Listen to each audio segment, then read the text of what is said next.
Welcome to ABA Inside Track, the podcast that's like reading in your car, but safer. I'm your host, Robert Perry Cruz, and with me as always are my fabulous co-hosts. Hey, Rob, it's Diana. And it's me, Jackie. So we are coming to you live with our March 2019 episode preview.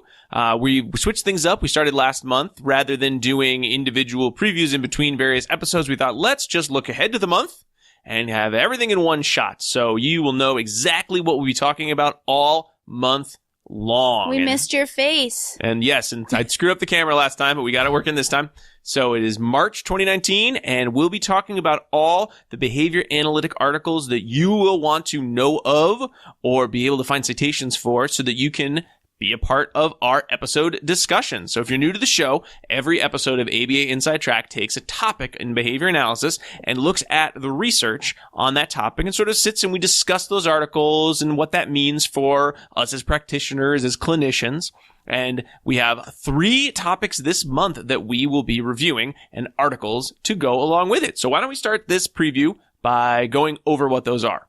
So our first topic we'll be talking about, we have a special guest, Justin Leaf, who will be talking with us about is social thinking, the TM, the trademark, appropriate for behavior analysts.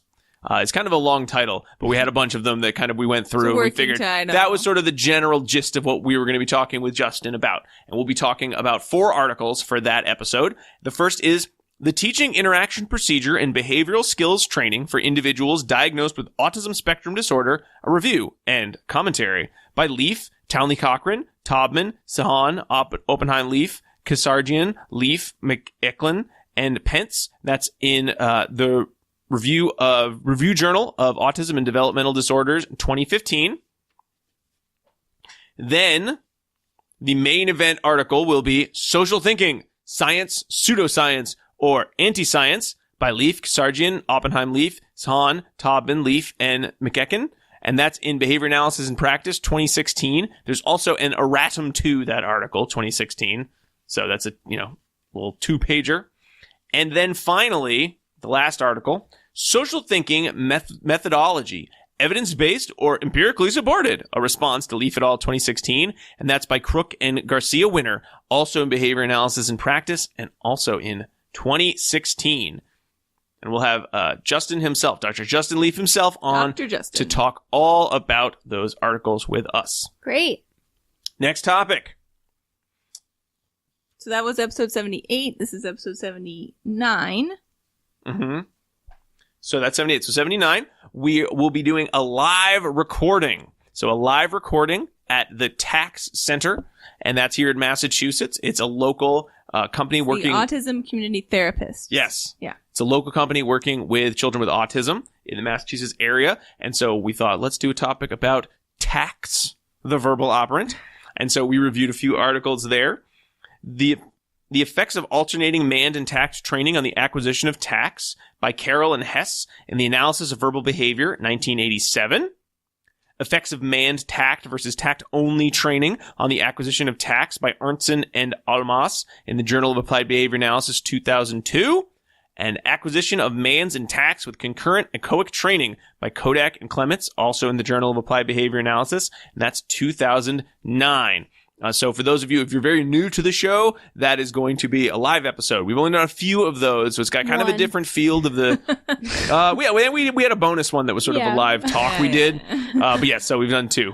2 total that are like an episode format. So it's a different flavor. So if that's your first one, you might as well try that one. It's a lot more of us joking around, I think. It's a lot of fun. But it was a lot of fun, yes, because we have a little bit more fun. When it's just the 3 of us around this table, it's very boring. It's very serious, You mean the studio? The studio where I eat my dinner. And then our final topic, it was an embarrassment of riches in March because we have another special guest. Wow. We have Dr. Jason Vladescu, who will be talking to us about instructive feedback. And we have 3 articles that we'll be discussing with Jason, and they are Increasing Instructional Efficiency by Presenting Additional Stimuli and Learning Trials for Children with Autism Spectrum Disorders by Vladescu and Kodak. That's in the Journal of Applied Behavior Analysis in 2013. Then, Examination of Variables that Affect the Efficacy, of Instructive Feedback by Hock, Semantic, Kodak, LeBlanc, and Ruppert. And that's in Behavioral Interventions, Behavioral Interventions 2017. And then finally, Teaching Children with Autism Spectrum Disorder to Tact Olfactory Stimuli. Ooh. That's by Das, Kissamore, Vladescu, Reeve, and Taylor Santa from the Journal of Applied Behavior Analysis 2018. Woo! So much good stuff. So much coming up in March. All those episodes will be coming up in the next few weeks. Again, we were looking at the calendar and we realized March also stands for something else for us here at ABA Inside Track. It's going to be our 3rd anniversry of podcasting. Oh, we did it. What once was a podcast that had only 20 listeners is now a podcast with perhaps More. double that. With 30 listeners. That's not doubling, Jackie. I'm just kidding. No, I think we do a little better There's actually no way to know. than doubling those listeners. We're very, very fortunate to have anyone who listens to our show. We're always very appreciative of it. And coming into our 3rd year, we are just as shocked as anybody that we're still doing this. If you're new to our show, we figured why don't we spend a little bit of time in this preview giving you kind of a heads up of what our show is. So like I mentioned at the top, every week we do an article topic that has behavior analytic research behind it, and we share that research. We kind of go over it like you wouldn't say like a journal club format. It's meant to be both intelligent discussion, but also a lot of fun. So we hope that people get that vibe from our show. What else should people know about the podcast, guys? We offer continuing education certificates for listening to the show. So if you listen, you can find secret code words hidden in different parts in each episode, and you can go to our website, abainsidetrack.com, and buy those CEs by putting in the code words. And then Diana and I, depending on the day, make those certificates for you. So they're handmade with love. That's right. And usually we do them around 8 p.m. Eastern Standard Time each night. Or later. Or later, yeah. But it usually starts around then after our jobs are done. Mine is later. Mine is actually later, too. Yeah. But that could be the... So by 8 p.m. Eastern, we mean 9 p.m. Eastern. Like 10. Yeah. Or 11. But yeah, So if you ordered it at, let's say, midnight Eastern Standard Time, you might not get it until 10 p.m. Eastern Standard Time the next day. Right. Right? 'Cause we're Or if sleeping you ordered at it midnight. early in the morning at 6 a.m. Eastern Standard Time, you probably won't get it until 10 or 11 p.m. that night. Right. So But it is coming. We do them every day. There's Yes. never a day. I did take off Christmas Eve. Oh, I did them on Christmas Eve. No, I did them. I mean, I didn't do them. I know, I did them on Christmas Eve because I was in... Oh, no, I didn't. No. Just kidding. I did New Year's Eve. Yes. Yeah. Holidays. I did New Year's Eve. But we always enjoy it when people order CEs from us. But just so you know, we're always looking into ways to speed up the process, but they are handmade with love, like Jackie said. And so that's sort of the timetable that you would have. But I think the convenience factor of being able to listen to a podcast that also serves as a source of CEs wherever you want to go is pretty sweet. And if I didn't make them myself, I would definitely be getting those CEs. But I can't because I made it. Yeah, you also can find us on our Facebook page, AB Inside Track, where each day we try to put up something interesting that we found on the internet related to behavior analysis or something else that is interesting and relatable to research. My most recent one was about cursive, which is coming back, I guess. Research suggested it should come back, and there was a heavy debate in the comments section about cursive. So that's always a fun thing to check in. We have Science Saturdays. Diana does some good memes sometimes. It's been a long time. You still do them. Sometimes. And so that's a place that you can find us. We're also on Instagram with the handle ABA Inside Track, where we'll post a weekly photo of what we're doing while we're recording. And we also have merchandise. Yes. So if you like the show, so again, if you're a new listener, you might not have decided that you like the show, but if you've been a long-time listener, maybe been with us We may since not have convinced year 2 you yet. or 1, you can go to our store at TeePublic, and that's ABA Inside Track on TeePublic, where we have some really cool merchandise. We have 2 styles of shirt, and you can also put it on all sorts of other things. Long sleeve shirt, you can put it on, I think, bags, some phone cases. We try to keep it, only a couple things, but one is just our podcast logo. The other is a really cool design that we had. So if you want to join the BCBA, kind of the baseball team, we have an ABA Inside Track baseball tee logo. which is sort of of the two, I think is my favorite t-shirt logo because it looks more like a baseball shirt. And people might say, whoa, are you on like a local team? He's like, no, I just listened to this fabulous podcast about behavior analysis. They'll have walked away as you started that sentence, so they won't get to hear the end of it, but you'll know. And that's what matters. So we actually had a contest last month. We did. For those of you listening, to win one of our ABA Inside Track shirts. So the contest was, well, Dana, you thought of the contest, so why don't you? Oh, sure. So we're always looking for people to add reviews for us on Apple Podcasts, which used to be called iTunes, but apparently now is called Apple Podcasts. They rebranded that a year ago. The reason why is not just because we like to read nice things. It's because the more reviews you have on there, if someone searches for your show, it pops up sooner in the listings. So that's the idea, is that you're trying to get the word out to other BCBAs who might be looking for an ABA-based podcast. And we also want to make it so that anyone who wants to read about the American Bar Association is out of luck. They got to listen to our podcast, which is unrelated to legal issues. Right. Take that, lawyers. Yeah, that does happen sometimes too. So we asked people to write a review during the month of February, and then we said that we would randomly select one to win one of our t-shirts, which I think Rob just stated. So people did do that, and that was so awesome. Thank you guys so much. We randomly selected one of the reviewers during the month of February, and the person that we selected, I only know their podcast handle, but it is IN-KY-IL-BCBA, which I think means probably someone who's a BCBA in Indiana or Kentucky and or Illinois, right? So if you are this person, you've won! Hooray! Congratulations! What we would need for you to do is reach out to us somehow, maybe through an email, and let me know. What's our email?